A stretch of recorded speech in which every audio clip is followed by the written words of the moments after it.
check it out, guys. I'm gonna turn this on and crank up volume on one of the valves before it.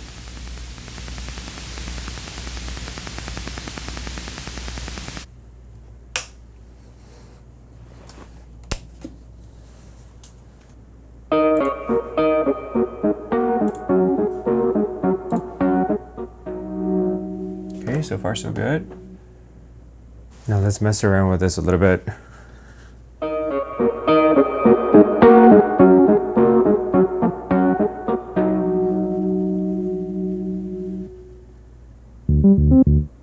Okay, this is relatively clean.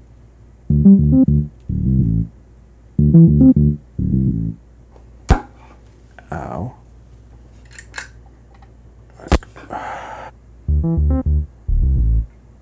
Okay, on bypass it's clean.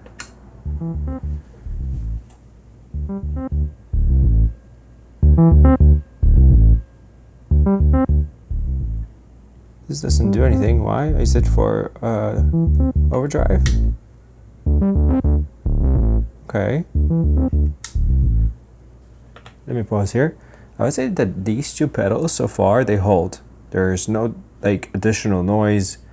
So the next we're going to try and troubleshoot if anything's going on here.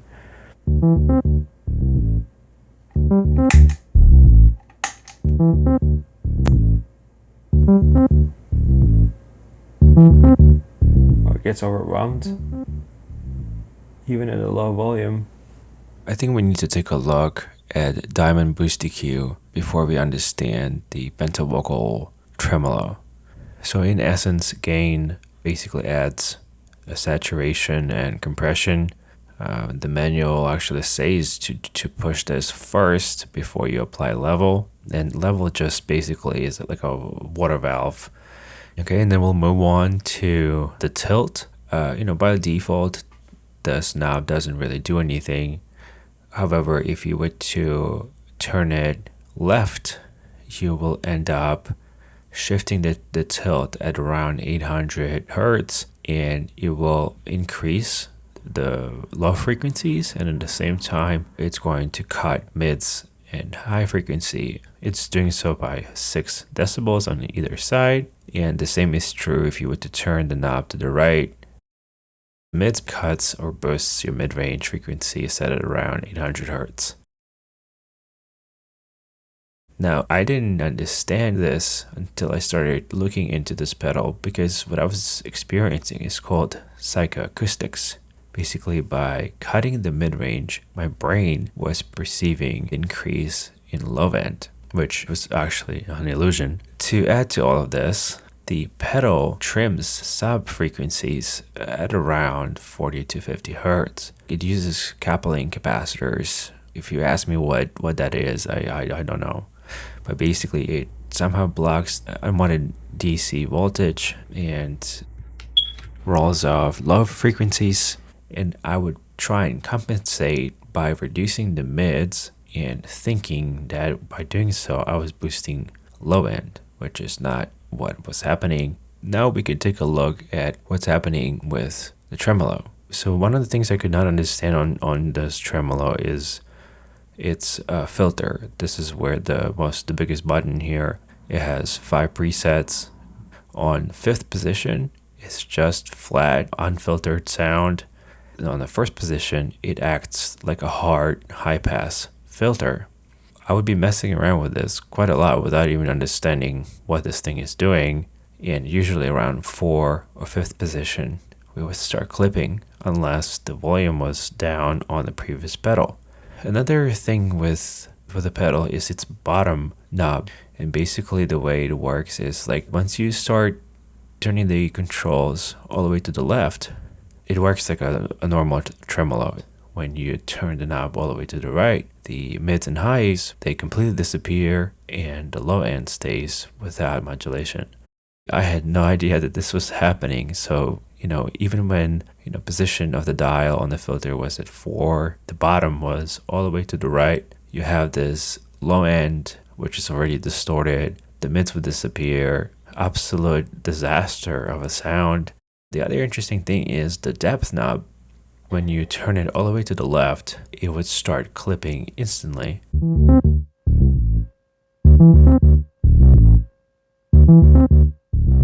The reason for that is actually how the internals work.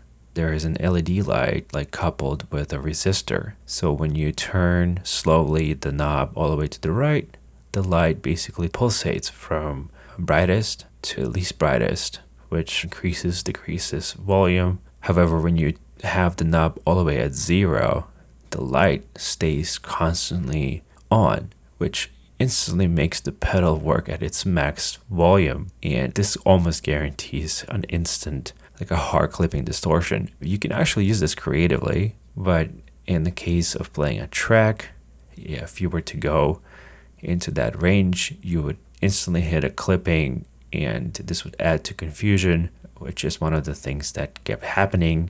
So this is basically the gist of why we are experiencing thinner sound when we use boost EQ, and at the same time why pencil vocal tremolo is getting distorted. Okay, so next we're going to this mess here. We're going to bypass Redwitch and go directly to first valve. All right, we should start getting a sound soon. It might be very loud.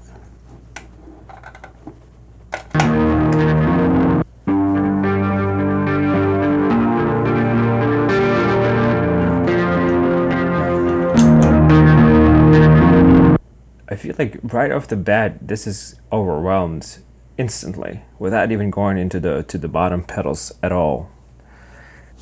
Okay, so what we're going to do right now, we're going to adjust the volume on reamp. I'm going to bring it down.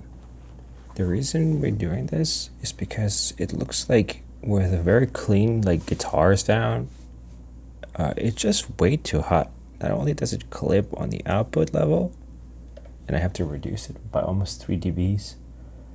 Oh, 6 dBs, I'm sorry, in the DAW, but it disturbs the pedals. Okay, so let's pause here for a moment because I went after lowering volume on reamp, thinking that something is going on there. Prior to lowering the reamp, I also sometimes would lower volume in a DAW, but what you're actually seeing is a ground loop happening. So basically the ground loop happens when you have a bunch of gear chained together. It forces the unwanted electrical current to the path of least resistance. In this case, it would be the cable's shielding. Okay, so you have this straight current traveling in both directions. It clips the outputs and messes with the pedals, especially with a stacked gear like you see in this case. So how do you fix the ground loop? In my case, the solution was right in front of me because on Radial's devices, on the Pro Ramp and Pro D2, they actually provide ground lift buttons. When they are engaged, the ground lift physically breaks the ground connection, and this lets the clean, unaffected sound to pass through. So the best way to go is to completely isolate your pedals on the output and input. This way you have lowest noise floor possible. Now let's see whether this has made any difference.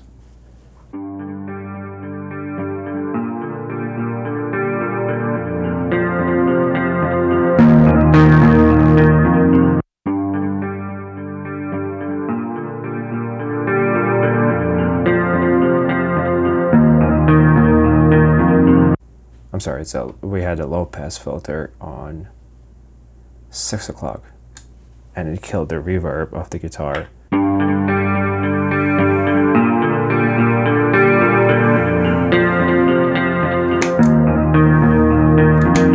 Okay, I would say that this is reasonable sound. I mean, it matches a little bit of what's in the output, and I could work with this.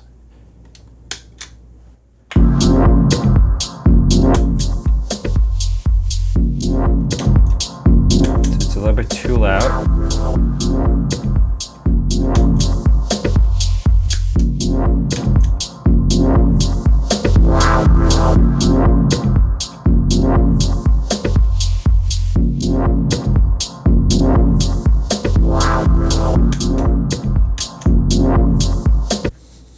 lot of saturation happening here, but it holds. All right, so next is plasma.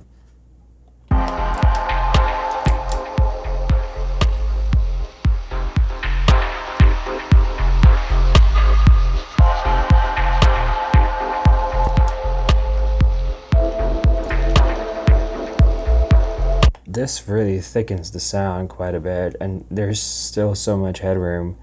And look how much more on the EQs you have. Like,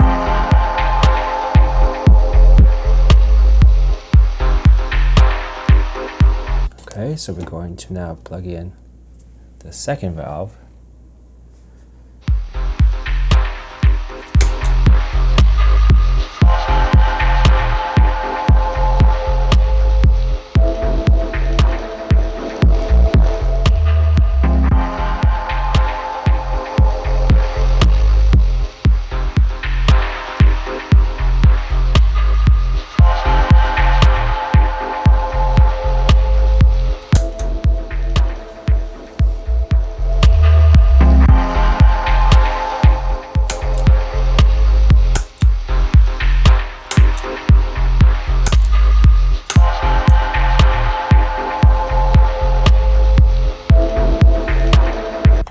Okay, still holds really well, and if you look at the dials, actually, just by pure coincidence, they are adjusted the same way, right? So far so good. I don't hear like a crazy noise floor as I did a couple days ago when I was working on samples. So what's next? Okay, so now we're in the basement. Let's see how the basement sounds here. We technically cannot use the output of the guitar because we're going into auto. So we would need to use balanced. So just remember that. Okay, there is some electrical noise here. I wonder what this is.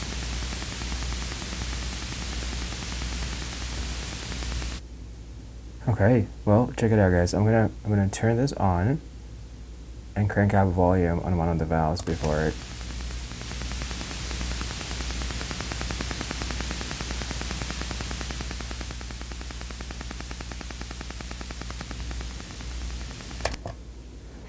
Okay, so let's really quickly swap this tube. This is Muller here, so let's see if replacing this Muller tube does anything.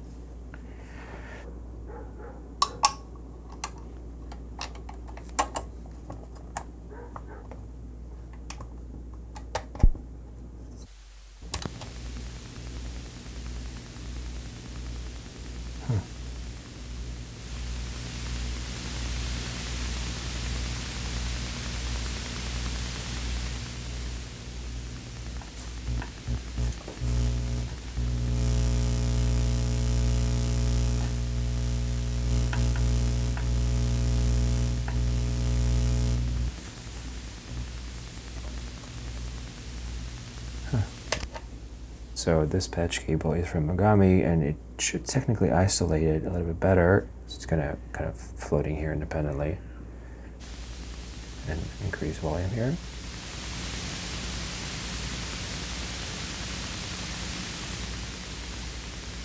It is better, but it's not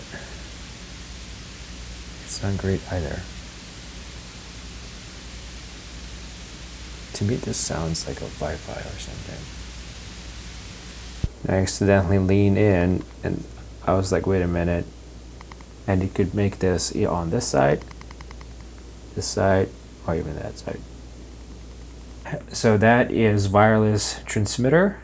It's not transmitting right now anywhere, but it seems like the wireless antenna or whatever is maybe always on that. And I just have to be mindful to put it in my trousers, so that way it stays there. Okay, while that has been adjusted, I've been also noticing that having a thin cable like this, and when it's over this amp, it creates a lot of noise. Actually, let me demonstrate this. I'm gonna put this like that.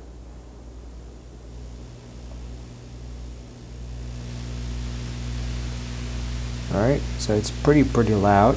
But let's see.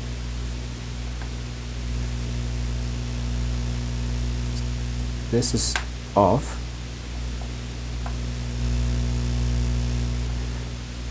This is exactly what was recorded in the past episode.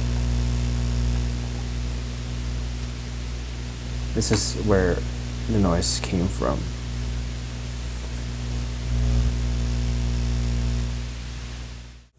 Okay, so that is one thing that I wanted to share with you.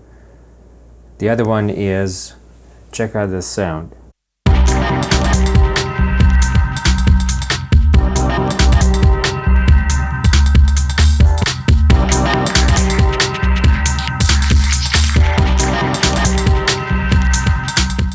The voice from the depths is back. I am still sick. I don't think I've recovered from what was before this. I think it's like evolved. But here I have Hagerman half watt.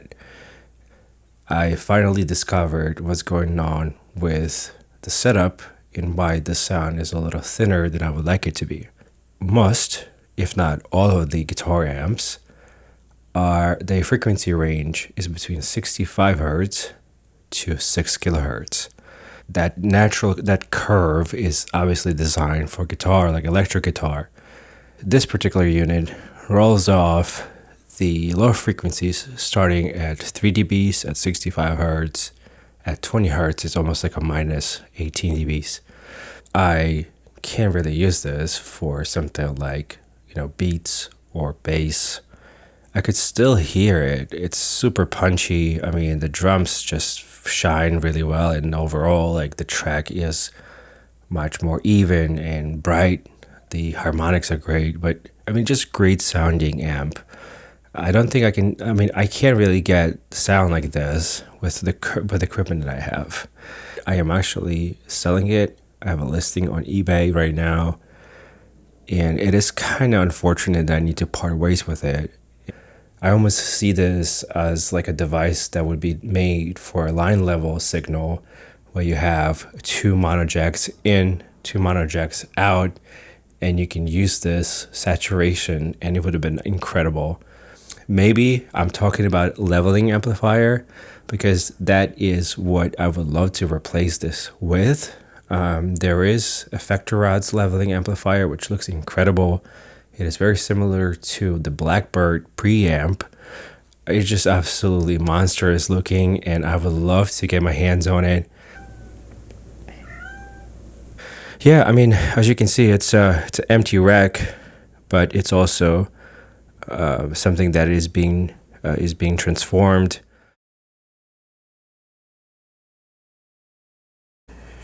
Okay, so we're going to use this thermonuclear. Oh, did you see that? It kind of like switched channels. Wait, what? Look, it switches channels. Interesting. Oh, wait. This was not supposed to be there. Nobody saw that, right?